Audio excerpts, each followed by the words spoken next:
Good morning. Over the last 12 hours, I've received reports from three different people, all commandos, men of warfare and action, who know the inside of the way the Army works. And none of them have said that this attack yesterday could have just happened. That in all instances in the history of our Army's ability to respond to terrorist incursions, the response time is seconds, if not minutes. And that comes to simply showing up at an alarm by a fence or a gate, a camera alert, an electric alert from a fence. And here we have a whole border with our enemy that is completely one of the most, photographed places in Israel.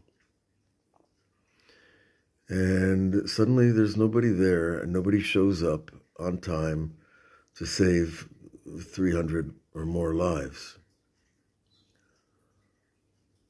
A friend of mine's son, his body was found filled with bullets. He's a warrior. The people that were partying at that rave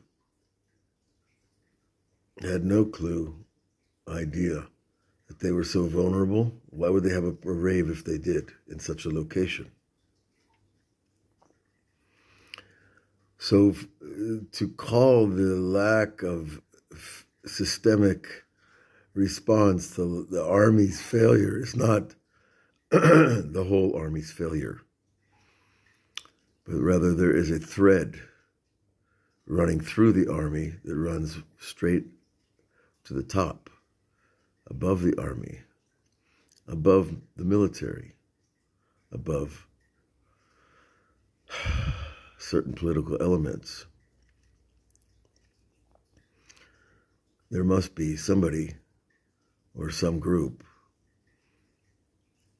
that are very interested in removing the present government and are willing to turn innocent civilians into korbanot, into sacrifices for their political means, I should say political ends. These are the means of murderers. People who have no values of human life. People who value human life only so much as it pertains to their desires, their agendas. So when we look at today's aftermath and the mourning begins and the suffering heightens and the disappointment gives way to confusion, doubt, despair, rage, uncertainty, disgust, all the things that are appropriate emotions for an event like this, we have to understand who we are and who we are not as a people, as a nation, and as individuals. There is a God, and He is in heaven. And He mistakel al kol ha'masim, on all the actions and all the thoughts and all the plans of all the people, from the highest level of politicians and billionaires and oligarchs and popes and presidents. He sees them all. He knows exactly what they're thinking. He knows exactly the right amount of pressure to allow to be brought on the Jewish people. In this case, for a two-state solution, isn't it strange that the day that this horrible event, isn't it strange? It's a laugh. That the day after, or the day of the horrible event, politicians all over the world are calling for a two-state solution. Wasn't that rather rapid? Isn't that rather unthought through? Are we really supposed to make a state with these people? Are they joking?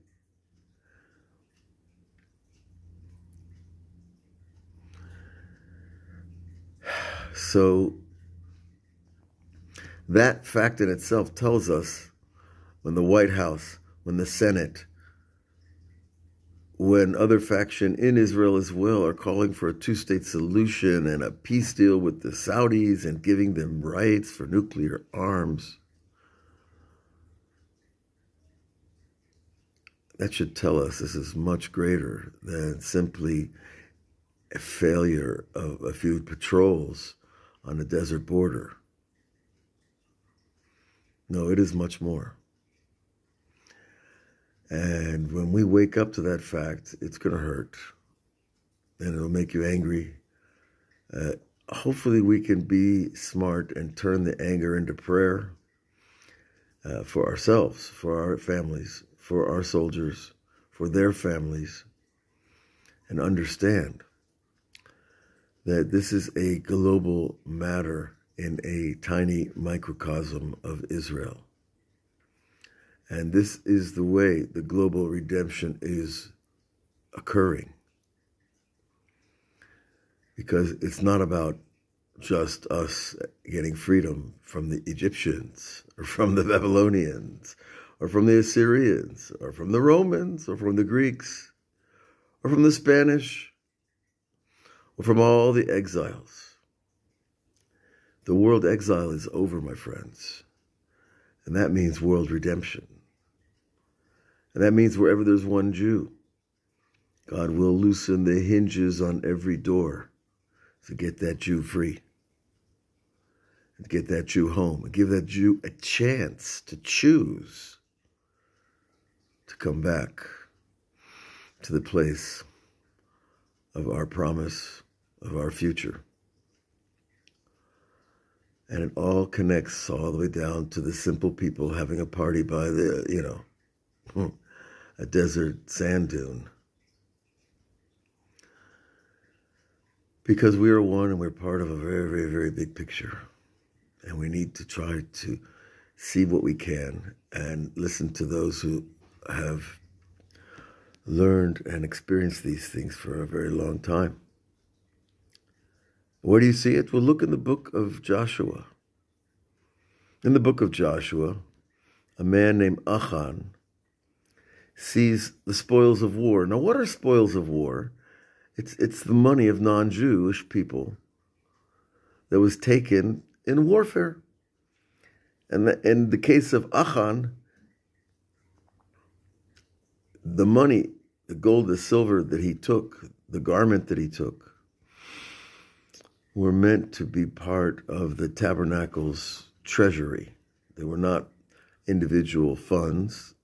They were public funds for the Mishkan, for the portable tabernacle in the desert. But he couldn't resist, and he took them for himself. And he brought destruction on the army. He opened the army to a vulnerable spiritual, metaphysical state in which they could not defend themselves properly, and which the divine presence did not go with the Jews in the desert during that particular battle. And of course, God was very strict with Achan and his family, and they received the worst punishment possible. But through the punishment, we know that their souls were given an elevation, and through the punishment, they also became written into the Tanakh as an example for thousands of years and millions of people to learn the way God conducts his world. Now, if we don't like it, not believing in it is not going to help us. If you don't like the way God runs the world, well, then you need to maybe open some books and find out the details. But until then, understand that there are people that will take the money of the non-Jews for the sake of a global agenda, as opposed to a personal or private individual agenda of Israel. of the Jewish people, the true Jewish people, of the Torah perspective, not fanatical Judaism, the Torah perspective on the way a people should live and conduct themselves. And there's a big difference. We don't need to be fanatical to be right by God. God doesn't need our fanaticism. God needs our unity and loyalty together. And if there are threads in our army that are so powerful that they can allow these events to happen, we need to look at our army very deeply, all the way to the top. So this is a difficult day for Am Yisrael. It's a day of Heshbon Nefesh, self-examination. And if we're not sure, then we need to talk to people that have more information than us. For those of you who are connected to me on the internet, you're welcome to write me with your questions or comments at rabbiavramshira@gmail.com. And we should all be comforted with these losses, terrible, terrible losses. Friends' bodies riddled with bullets, lying in the sand, and then probably dragged away to Gaza to be used one day as a horrible chip in a terrible poker game with real evil. Some people don't want to accept the idea of real evil. But in Kabbalah, there are many levels of evil. There are admixtures of good and evil all along the ladder of the continuum of this world. But if we don't face the worst in us, we will not find the best in us. We will be here. We're here for you, for each other.